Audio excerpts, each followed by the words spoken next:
Land purchase करने जाएंगे तो वो हमको बोलेगा कितना एरिया चाहिए, तो हम क्या बोलते हैं, ये वाला खेत हमको दीजिए, तो वो बोलता है कि वो ले लो, वो बड़ा है, कितना बड़ा है, तो वो कुछ एरिया का नाप बताता है।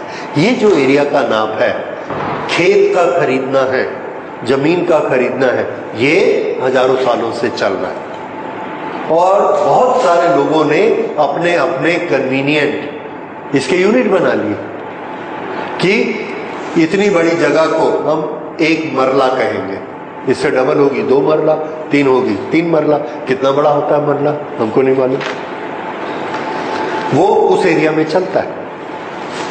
कहां? पंजाब की तरफ। बंगाल में चले जाइए, उसको पूछेंगे तुम्हारे पास खेत है कितना है, 4 बीघा। क्या यूनिट यूज किया उसने? बीघा। हमको नहीं मालूम बीघा क्या होता है, लेकिन उसको तो मालूम है, उसके एरिया में सब लोगों को मालूम है, इसलिए उनको मालूम है 4 बीघा कितना बड़ा कितना छोटा, 1 बीघा कितना होता है। तो बीघा क्या है उनके लिए? Practical unit. इस तरह से सब एरिया में अब पंजाब वालों का बंगाल वालों से मुलाकात होता नहीं है, वो अपना मरले में बेचते रहते, ये बीघा में बेचते रहते। थोड़ा सा और नीचे आ जाते हैं यूपी में और इधर, तो हम लोग जो जमीन खरीदते बेचते हैं हम लोग एकड़ में बेचते हैं। यहाँ पर छत्तीसगढ़ में हम लोग एकड़ को पहचानते हैं, ये 1 एकड़ कितना बड़ा होता है। और क्या यूज करते हैं जमीन के लिए? डेसिमल, वो भी यहाँ यूज करते हैं कि तुम्हारे पास कितनी डेसिमल है, कितने एकड़ है ये। और भी आप कहानियां सुनेंगे, हर कहानियों में एरिया के यूनिट आपको मिलेंगे कि उसके बाद इतना बड़ा एरिया था। मुझे ये 2-3 याद आ रहे हैं और केवल इंडिया में ही आपको 10 तरह के यूनिट मिलेंगे। पंजाब के ऊपर आप जाएंगे तो वहाँ किला एक यूनिट चलती है, वो है। नीचे मराठवाड़ा में जाएंगे वहाँ दूसरी यूनिट्स चलती। तो हर जगह ये प्रैक्टिकल यूनिट्स एरिया की चलती। तो अभी हमारे लिए एक बहुत बड़ी आसानी हो गई है कि ये सब नॉलेज हमने इकट्ठा करके हर यूनिट को किस में कन्वर्ट कर दिया? स्क्वायर मीटर में। कि जब हम 1 डेसिमल बोलेंगे कितने स्क्वायर मीटर, 1 एकड़ बोलेंगे कितने स्क्वायर मीटर, 1 बीघा बोलेंगे कितने स्क्वायर मीटर, तो हमको आइडिया मिलता जाता है 1 बीघा इतना बड़ा होता है तो 1 एकड़ कितना बड़ा खेत होता है, लाइक दैट। और ये सारी इंफॉर्मेशन आजकल हमने बनाई और बना के टेबुलेट कर ली, टेबल हमारे पास है। और ये टेबल आजकल मोबाइल के ऐप में भी आता है, मेरे मोबाइल में है, उसमें हर एक यूनिट को दूसरे यूनिट में कन्वर्ट करने का एप्लीकेशन है, तो उससे आप कुछ भी निकाल के देख सकते हैं। तो ये किसके यूनिट होते हैं? एरिया के। कुछ एरिया के यूनिट प्रैक्टिकल, ये नोट करिए, जो हम लोग यहां ज्यादा यूज करते हैं, दैट इज एकड़।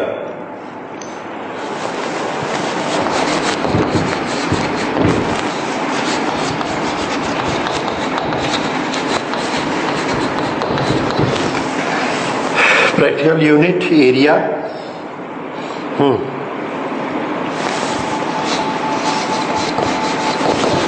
1 acre is equal to 4047 metre square. इसी तरह से पहले हम एक यूनिट यूज करते थे एयर। 1 एयर, एकड़ की जगह सिर्फ are. 1 are is equal to 10 to the power 2 metre square, यानी 10 मीटर बाई 10 मीटर। ये जो हॉल आपको दिख रहा है ये 10 मीटर बाई 10 मीटर का है। ओके, तो ये 1 एयर कहलाता है। इसी तरह से 1 हेक्टेयर, ARE पहले लगाया जाता था, hectare. This 1 hectare is equal to 10 to the power 4 metre square. तो ये क्या होता था? 10 by 10। ये कितना हुआ? 100 by 100 मीटर।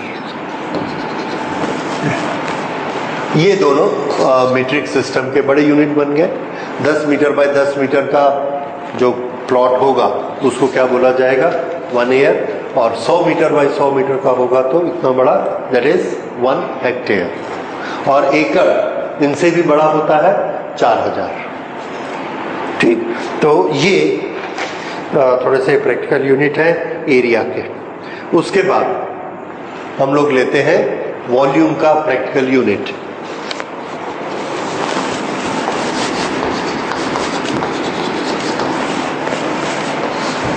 वॉल्यूम, वॉल्यूम का प्रैक्टिकल यूनिट होता है लीटर।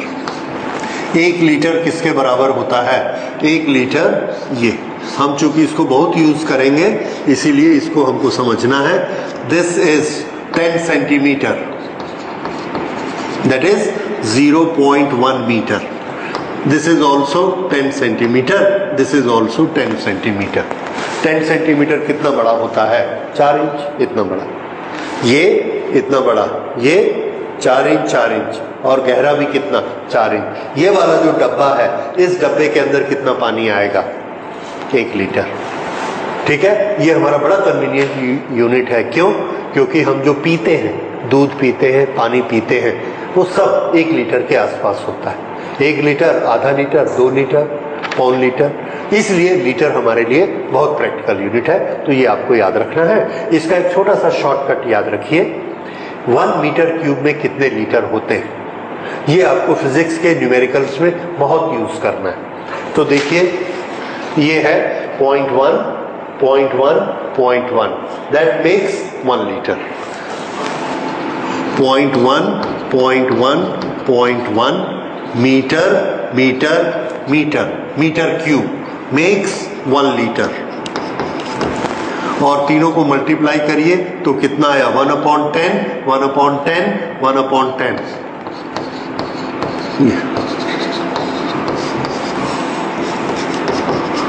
इसको इधर ले जाइए तो क्या बना? 1 मीटर क्यूब।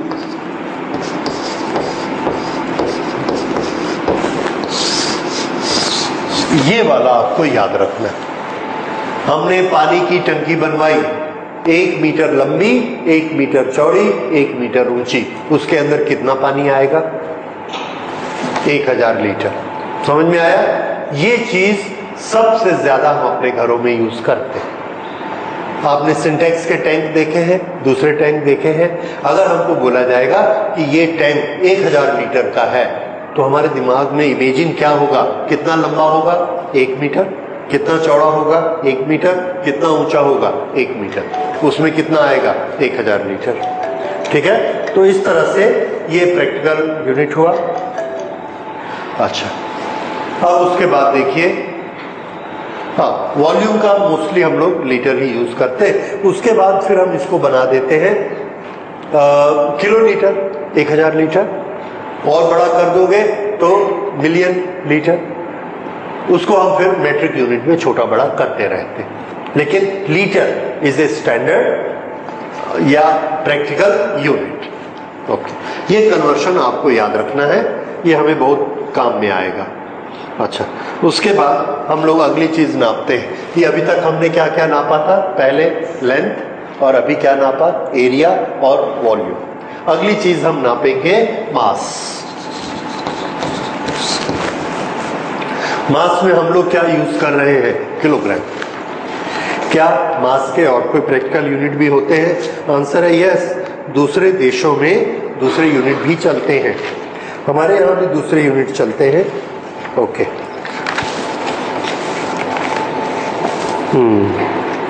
ये मासेस जो हम नापते हैं 2 तरह से।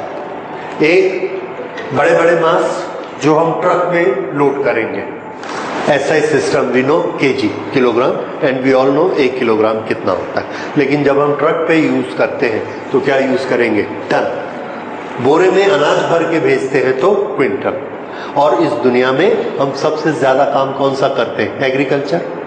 मतलब वो बोरे वाला यूनिट हमको बहुत काम में आने वाला है, और आजकल हर चीज ट्रक में जाती है, इसलिए ये 2 यूनिट बहुत ज्यादा हमारे यूज होते हैं। तो इनके कन्वर्शन समझ लीजिए। 1 is 1 ton, large units, 1 ton. 1 ton होता है 1 टन या 1 metric ton. This is equal to 1000 kg।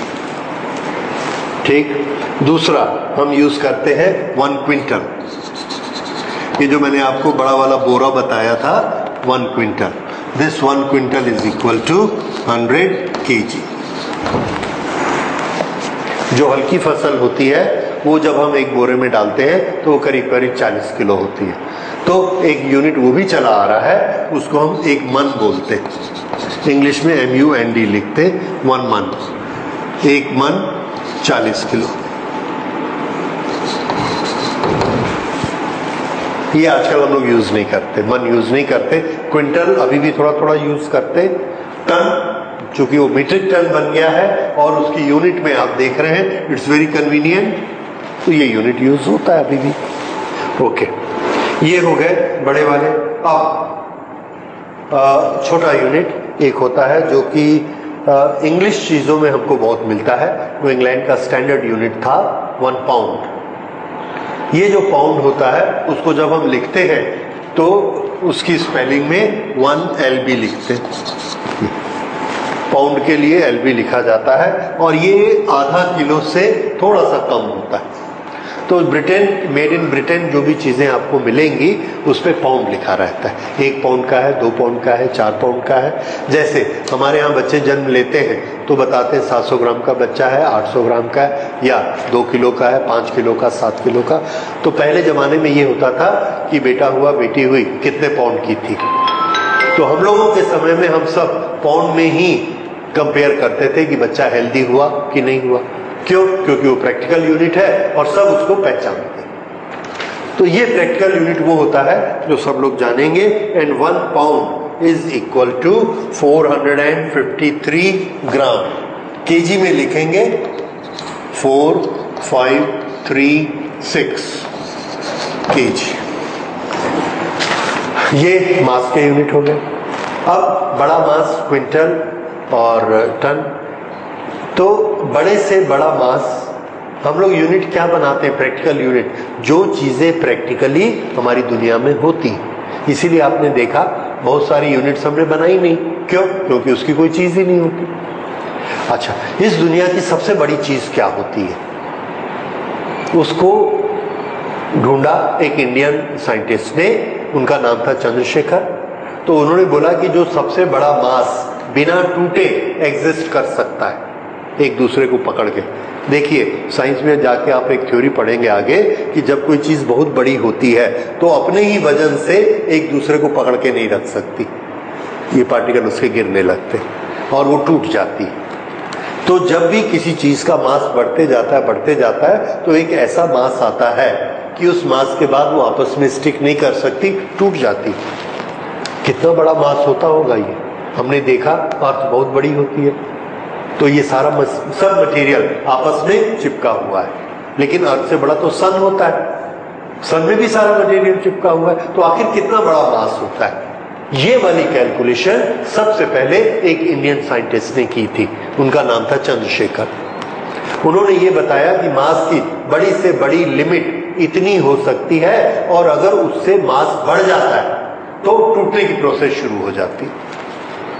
वो वाला मास सबसे बड़ा मास होता है इस दुनिया का, इस यूनिवर्स का, इस नेचर का। वो सबसे बड़ा मास होता है। तो वो मास कितना?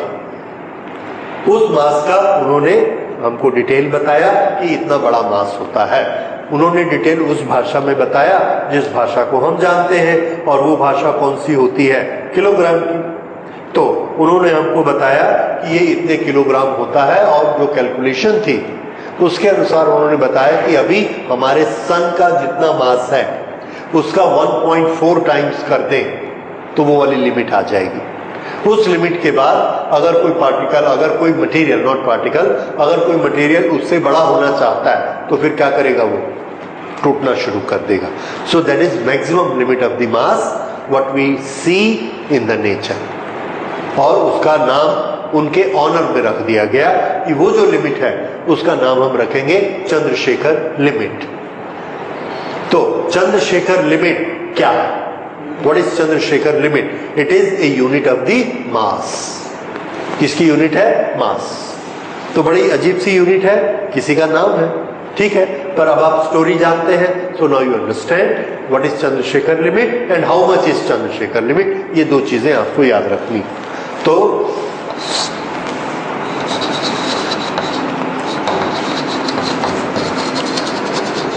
heaviest mass,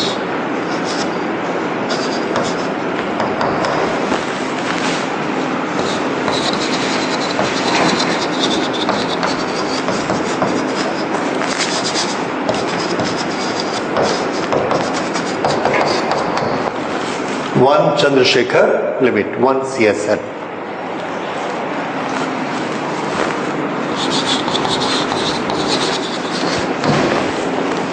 लेकिन ये होता कितना है, हम इसको एक ऐसी भाषा में जानना चाहते हैं जिसको हम पहचानते हो। तो हमको ये बताया गया कि सन का जितना मास होता है उसको 1.4 कर लीजिए, 1.4 टाइम्स मास ऑफ सन। ये 1.4 mass of sun is 1 CSL।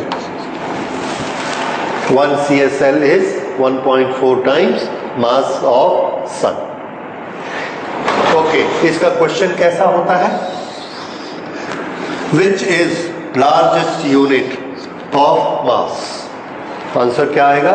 1 CSL is the largest unit of mass. इससे बड़ी चीज हमारे यूनिवर्स में नहीं मिलती, इसलिए उससे और बड़ी यूनिट की हमको जरूरत नहीं है। So this is the largest unit. Okay, ये मास के बारे में हो गया। और कुछ छोटी छोटी चीजें हैं, जैसे मास छोटे भी हो सकते हैं। हमने स्कोप ऑफ फिजिक्स में पढ़ा है, फिजिक्स में बड़ा से बड़ा यूनिवर्स, छोटे से छोटा इलेक्ट्रॉन। तो जो छोटे इलेक्ट्रॉन होंगे या एटम होंगे, उनके यूनिट के लिए बार बार हमको 10 टू द पावर माइनस लगाना वेरी इनकन्वीनियंट होगा। 10 टू द पावर माइनस 19 लगाइए, या 1/1 और उसके बाद 19 जीरो लिखिए, ये लिखना मुश्किल है। तो हमने क्या किया कि एक बार उसको छोटा करके उसका एक नाम रख दिया, एक स्टैंडर्ड बना दिया। क्या स्टैंडर्ड बनाया कि एक एटम को लो, उसका मास देख लो जितना भी है, और उसको हमने एक स्टैंडर्ड बना दिया। उसको हम क्या बोलेंगे? Atomic mass unit. जो एटम उससे 4 गुना भारी है उसको क्या बोलेंगे? उसका मास कितना है? 4 एटॉमिक मास यूनिट 4 AMU। बाद में हमने AMU से ना AM भी हटा दिया, 4 यूनिट करने शुरू कर दिए। एनीवे, हम लोग AMU याद रखेंगे, एटॉमिक मास यूनिट। तो एक एटॉमिक मास यूनिट कितना होता है? तो आंसर है, हमको एक स्टैंडर्ड बनाना पड़ता है, डेफिनेशन। तो हमने ये बनाया कि सबसे छोटा एटम जो हाइड्रोजन होता है उसका जो मास होगा उसको हम क्या बोलेंगे?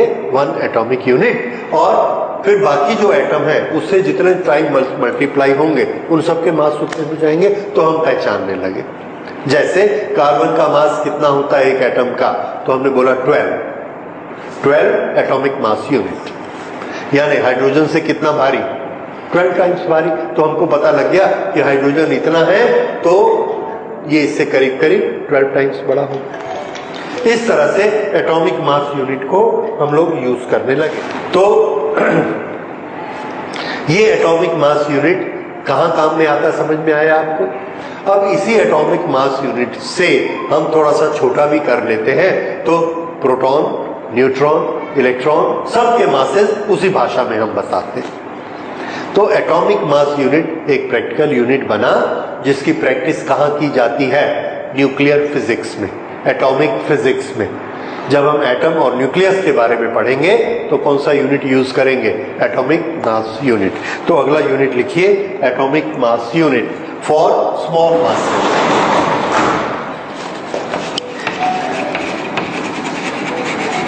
For small masses, AMU, atomic mass unit. और एटॉमिक मास यूनिट मैंने आपको बताया था कि 1 AMU इज, ये आप केमिस्ट्री में इसको डिटेल से पढ़ेंगे। हमने हाइड्रोजन माना था, बाद में हमने देखा कि हाइड्रोजन में भी थोड़ा सा प्रॉब्लम आ रहा था, तो स्टैंडर्ड ज़्यादा अच्छा बनाने के लिए कार्बन उससे 12 गुना ज़्यादा भारी होता है। तो हमने ये मान लिया कि कार्बन का जितना मास होता है उसका 1/12 कर देंगे, तो फिर से वही आ गया। उसको हमने स्टैंडर्ड माना। क्यों स्टैंडर्ड माना कार्बन से? कि मोस्टली हमारे जो कंपाउंड नेचर में मिलते हैं कार्बन के साथ बने हुए मिलते हैं, तो हमको मेजरमेंट करना आसान होता है। इसीलिए कार्बन को लेकर हमने बना लिया 1 AMU is mass of is 1/12 of mass of 1 carbon. और कार्बन के भी अलग अलग तरह के एटम होते हैं, हम कौन सा लेंगे? C12 of 1 carbon, C12 atom.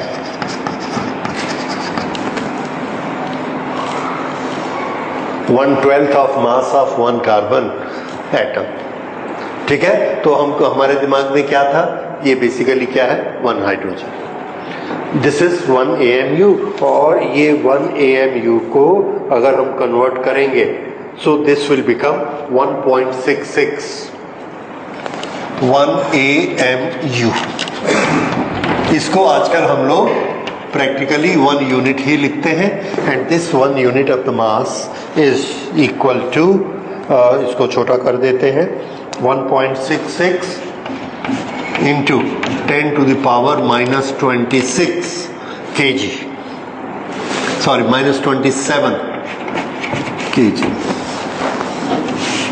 क्योंकि SI सिस्टम में kg होता है, तो इससे हमको आइडिया मिलता है ये कितना छोटा होता है। 10 के बाद कितने जीरो लगाने हैं? 27। इतना जाके वो छोटा होता है, that is mass of 1 hydrogen. और बाकी जो होंगे उससे 10 गुना, उससे 100 गुना, उससे 50 गुना, उससे हाफ, उसके आसपास सब रहेंगे, तो उससे हम उसको आसानी से नाप सकते हैं। अच्छा, इसी तरह से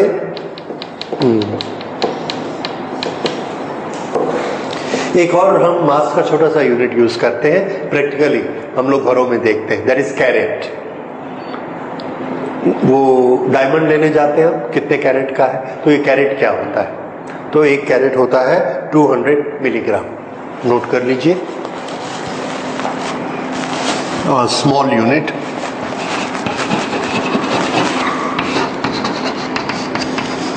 ये ज्वेलरी में आप यूज करते हैं, स्टोन्स में यूज करते हैं। इतने कैरेट का डायमंड है, इतने कैरेट का ये, इतने कैरेट का वो, तो 1 कैरेट किससे बना है? 200 मिलीग्राम। ठीक है, ये 1 कैरेट होता है। तो ये हमने किसके यूनिट पढ़े? मास के। लेंथ के यूनिट आपने पढ़ लिए, एरिया के प्रैक्टिकल यूनिट पढ़ लिए, वॉल्यूम के पढ़ लिए, मास का पढ़ लिया। अब थोड़े से प्रैक्टिकल यूनिट टाइम के। टाइम का स्टैंडर्ड यूनिट कौन सा होता है? Second. That is international standard हमने क्या बनाया हुआ? सेकंड। प्रैक्टिकल यूनिट में जब बहुत सारे सेकंड इकट्ठे हो जाते हैं तो हम उसका नाम बदल देते हैं, जैसे, और अपने यूजफुल डेफिनेशन बनाते हैं। जैसे एक दिन सनराइज होगा, फिर दूसरे मॉर्निंग में फिर सनराइज होगा, वो टाइम कितना होगा उसको हम सेकंड्स में नहीं नापते, हमने उसका नाम बदल दिया। क्या नाम रख दिया? Day, 1 day. So 1 day is what? A unit of time. और 1 डे कब काउंट किया जाता है? From 1 sunrise to next sunrise, that is 1 day.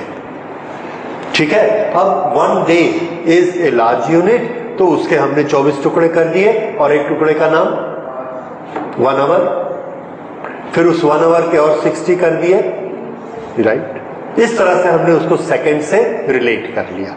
तो practical unit of time 1 day, day is a practical unit. उसके बाद और भी हमने बड़े बड़े यूनिट बनाए, क्योंकि लाइफ काफी बड़ी होती है, तो हमने एक दूसरा यूनिट बनाया, that is month, week, week, month, year. ये सब क्या है? प्रैक्टिकल यूनिट ऑफ टाइम, और हम लोग को सबका कन्वर्शन मालूम, related to standard unit. So time, time के प्रैक्टिकल यूनिट क्या हो गए? Second is a standard unit, SI second. Practical में क्या क्या हो गए? Minute, hour, day, week, month, year. ये सारे यूनिट किसके हैं? टाइम के। जहां हमको जो प्रैक्टिस में लाते हैं उसको यूज कर लेते हैं, और सबके कन्वर्शन फटाफट बोलते जाइए। मिनट कितना? 60 सेकेंड। आवर कितना? 60 मिनट। डे कितना? 24 आवर्स। वीक कितना? 7 वीक। यहां तक तो बिल्कुल ठीक था, यहां आके गड़बड़ शुरू हो गई। Month, we know every month has got nearly 30 days.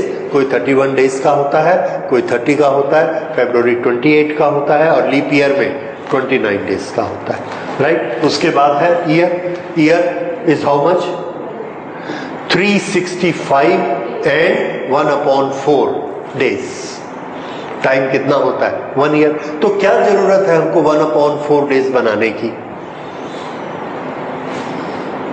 क्यों हमने ऐसा बनाया? क्योंकि हर चीज को ना आप देख रहे हैं, अभी तक हर प्रैक्टिकल यूनिट हमारी किसी ना किसी काम में आती है। अगर काम में नहीं आती तो हम यूनिट बनाते ही नहीं। 1 डे हमको क्या जरूरत पड़ी बनाने की? क्योंकि ठीक 1 डे टाइम के बाद हमको सूर्य देवता के दर्शन फिर से होते, सनराइज होता है, इसलिए हमने यूनिट क्या बनाया? 1 डे। हाफ डे तो हमने यूनिट बनाया नहीं और दूसरा कोई यूनिट नहीं बनाया। इस तरह से प्रैक्टिकल में हमारा जो जो होता है उसके हम यूनिट बनाया करते हैं। कोई ना कोई काम हम ऐसा करते हैं जो काम हर एक एक घंटे में होता है, इसलिए हमने 1 आवर यूनिट बनाया हुआ है। और हर यूनिट का कोई ना कोई मीनिंग होता है, कोई ना कोई प्रैक्टिस होती है। इसी तरह से हमने एक यूनिट बनाया टाइम का। उस यूनिट में क्या होता है? अर्थ सन के चारों तरफ घूम रही है और ये जो अर्थ सन के चारों तरफ ऐसे घूमती है, इस पॉइंट से स्टार्ट हुई, एग्जैक्ट जब इस पॉइंट पर फिर पहुंचेगी टाइम लगेगा। उस टाइम को हमने क्या माना? 1 ईयर।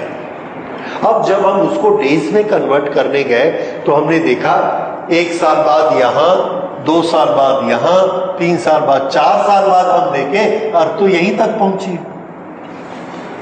थोड़ा सा पीछे, फिर एक दिन रुके तो आ गई उस जगह पे। इसका मतलब 4 साल बाद वो कितना पीछे हो जाती है? 1 डे। तो हमारी डेफिनेशन गलत हो गई। तो हमने क्या बोला कि 1 ईयर कितना होना चाहिए? 365 डेज एंड 1/4। तो ये हमको मिला कि यहां से यहां वापस पहुंची, एग्जैक्ट कितना टाइम बीत गया?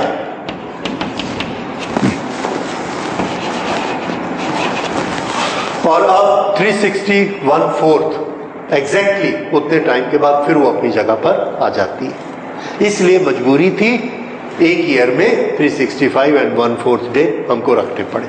समझ आता है? इसलिए हम उसको पूरा नंबर 365 नहीं रख सके, 366 भी नहीं रख सके, राइट। उसका बीच में हमने फिर एडजस्टमेंट कर दिया that every 4th year we will add 1 day. तो ये टाइम के यूनिट हो गए। अच्छा, उसके बाद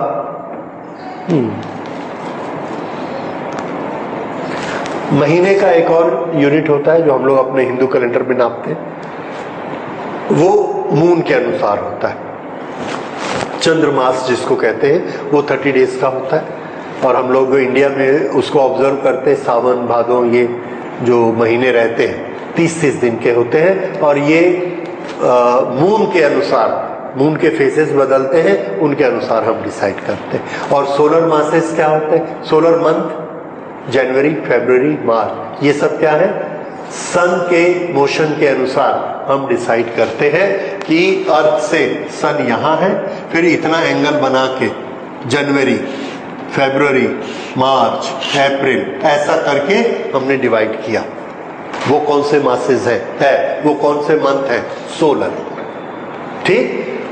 मून को देखा 1, 2, 3, 30 राउंड्स हो गए, 1 महीना हो गया। ये कौन सा मंथ है? मून। तो इस तरह से मून के कारण महीना और सन के कारण महीना। तो ये दोनों को हमने अलग अलग कर लिया। One is known as lunar month.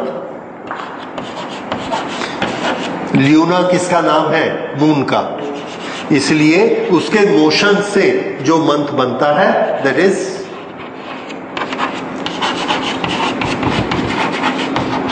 Motion of moon, lunar month. और सन से जो बनेगा उसका नाम क्या होगा? सोलर।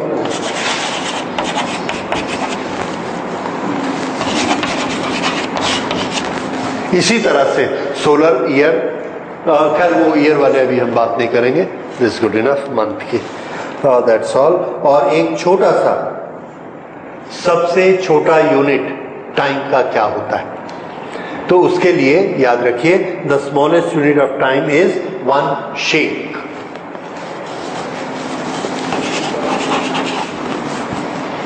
शेक, हिलना। ये जो सबसे छोटा यूनिट बनाया गया, this 1 shake is 10 to the power -8 second.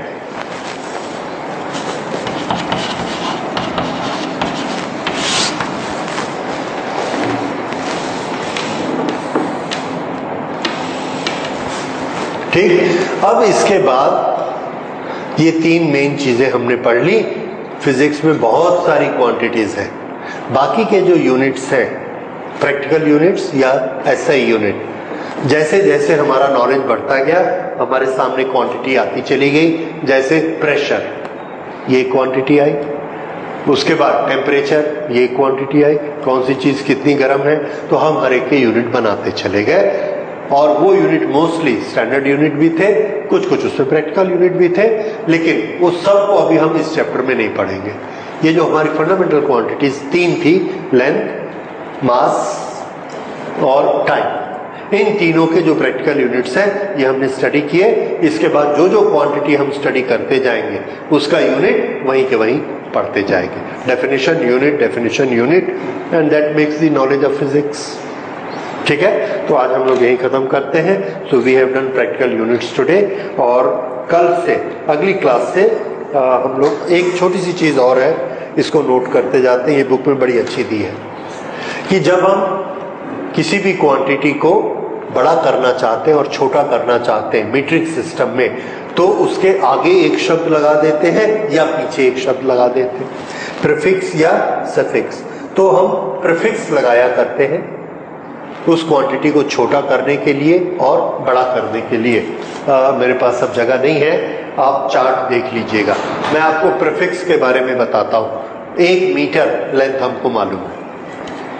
अगर हम उस लेंथ को 1/10 मीटर कर देंगे तो उसका नाम बदलने के लिए मीटर वैसा ही रहेगा, उसके सामने एक शब्द लगा देंगे।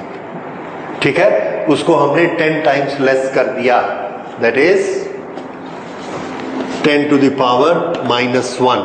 ये क्या होता है? 1/10 मीटर। इसके लिए हम सामने एक शब्द लगा लेंगे, डेसी। मीटर है तो डेसीमीटर, किलो है या ग्राम है तो डेसीग्राम। ठीक, 10 to the power -2 centi. What is centimetre? 1 metre का कितना हिस्सा? 10 to the power -2 यानी 1/100 सेंटी। 1/1000 बोलिए, ये आप सबको मालूम है। मिली? ठीक, इससे छोटा 10 to the power -4 -5 जरूरत नहीं पड़ता, -6 उसका मैंने आपको बताया था माइक्रो, -9 नैनो। उसके बाद हम यूज करते हैं -12 इज पीको, -15 इज फेंटो। और अभी उससे छोटी और चीजें हमको मिली हैं 10 to the power -18, तो उसके लिए हम यूज करेंगे एटो। मैं इसको नहीं लिख रहा हूं क्योंकि ये चार्ट आप सबकी बुक में है, रेफरेंस बुक में, ये आपको याद करना है। ठीक है, ये किसके लिए है? छोटे के लिए। लेकिन जब हम बड़ा करते हैं तो फिर सामने शब्द लगाते हैं। बड़े के लिए भी सारे प्रीफिक्स आपको याद करने, जैसे 1 ग्राम का 1000 ग्राम हो गया तो हम उसको क्या बोलेंगे? 1000 ग्राम नहीं बोलेंगे, उस 1000 के लिए क्या वर्ड यूज करना? Kilo, kilogram. तो किलो मीन्स व्हाट? 1000। वैसे ही डेका 10, हेक्टर 100, किलो 1000। इस तरह से उसको बढ़ाते चले जाएंगे और ये आगे बढ़ता चला जाएगा। याद रखिए 10 to the power 6 मेगा। अभी अभी हमने क्या किया था? 10 to the power 3। 10 to the power 3 को क्या लिखा था? किलो। 10 to the power 6 ये आपके बहुत काम आने वाला है। 10 to the power 6 मैथमेटिक्स में मिलियन होता है। मिलियन।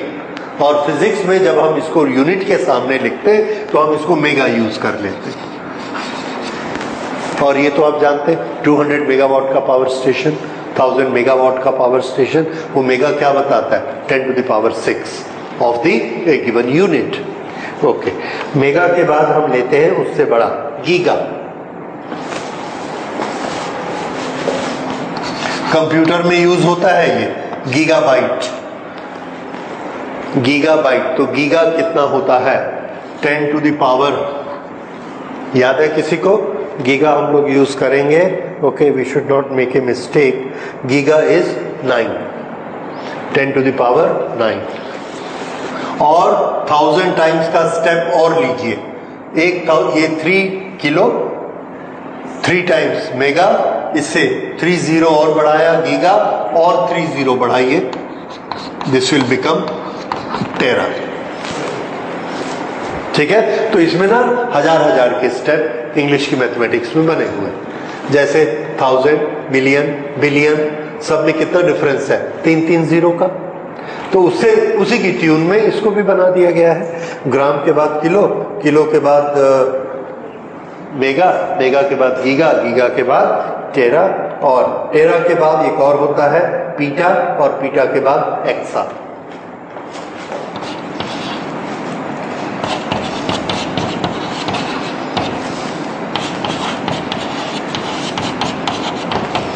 तो ऊपर जाएंगे 10⁻18, नीचे जाएंगे तो नीचे भी जाते जाते हम कहां तक जाएंगे? 10⁻−18 तक। और सबके नाम आपको याद करने, प्रीफिक्स। ठीक है, अपनी बुक से याद कर लीजिएगा। अब नाम के साथ आपको उसका सिंबल भी याद करना है। जैसे मिली के लिए क्या लिखना है? Small m। तो मिलियन के लिए क्या लिखना है? Capital M। अंतर समझ में आया? So be very careful. Small m लिखा है तो मिलीमीटर है, और कैपिटल M लिखा है तो मेगा।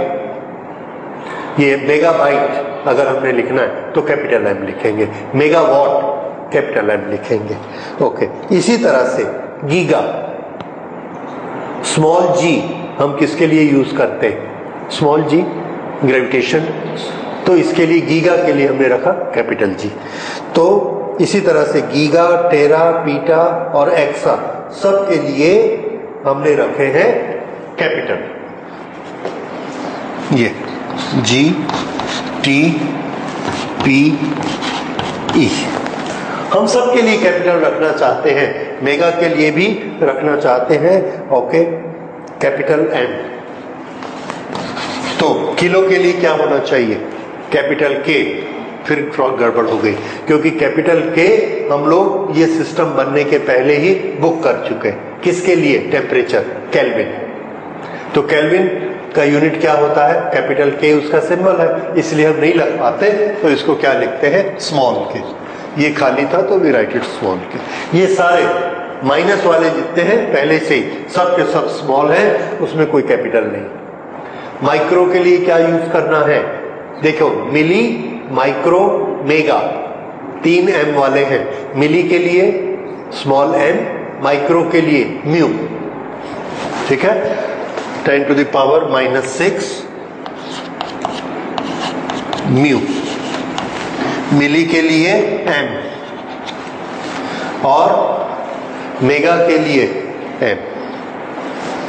इस तरह से आपको हर एक याद करना है, और हर एक के साथ 10 की पावर कितनी लगी है that is a must, because in all your numericals जब आपको टेक्स्ट लिख के देंगे तो उसमें वो मेगा लिखेंगे, और जब आप कैलकुलेट करोगे तो उस मेगा के बदले क्या लिखोगे? 10⁻6।